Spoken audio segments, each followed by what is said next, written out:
Hi everyone, আমরা পৌঁছে গেছি হাওড়া স্টেশনে। এখন হাওড়া পৌঁছে গেলাম। দেখো এখানে হাওড়া স্টেশনে পৌঁছে গেছি, তাড়াতাড়ি পৌঁছে গেছি। দেখো আমরা এখন একটু এখানে ঘোরাফেরা করার জন্য চলে আসলাম।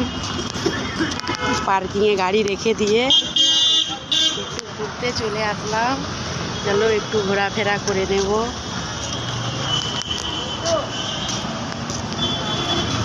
চারিদিকটা দেখো কত সুন্দর। এখন আমাদের হাওড়া স্টেশনে চারিদিকটা দেখো কত সুন্দর। এখন মিষ্টিকে দেখো বাস্কেটে করে নিয়ে যাচ্ছে।